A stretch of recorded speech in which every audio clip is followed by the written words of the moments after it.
Hello and welcome to the demonstration of the COPD tool developed by the eHealth Center of Excellence.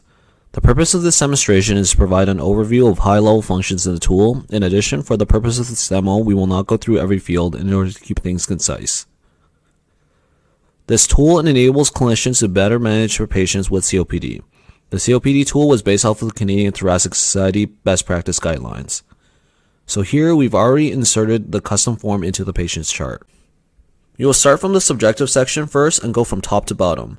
The subjective section is used during the current visit with the patient, first identifying the type of COPD that the patient is experiencing.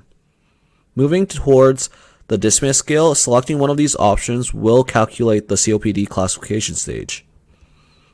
Afterwards, asking the question, does your patient need this? If they do require a supplement O2, it will populate the date. If NA, then it will gray out till it is unchecked.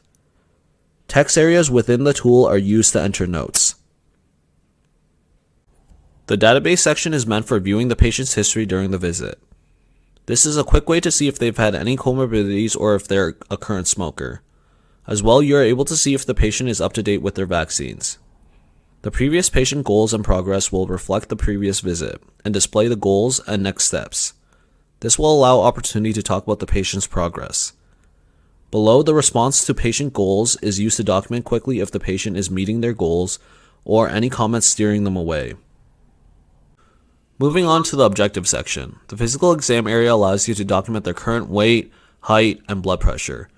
Below, you can identify if these apply to your patient by hovering over the legend. You will see various options such as Y equals yes, N equals no, and A equals not applicable.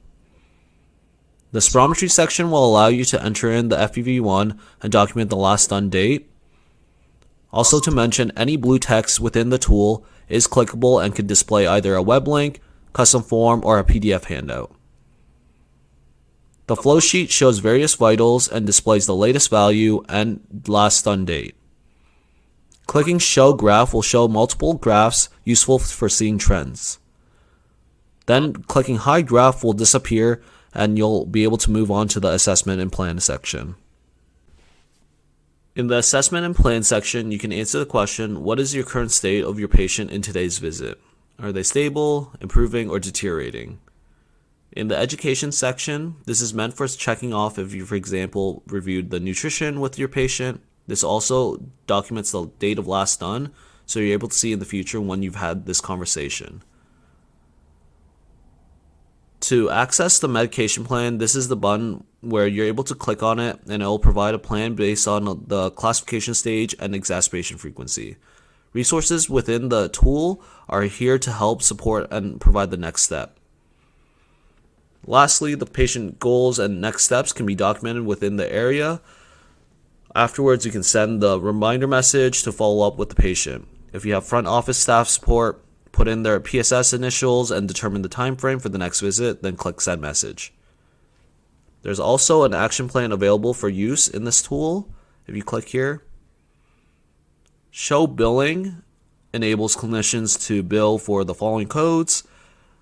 It also allows opportunity to bill directly after done using this tool. So this is going to be the end of the COPD demonstration. We hope this was a helpful introduction. Please email us or reach out if there were any questions. Thank you.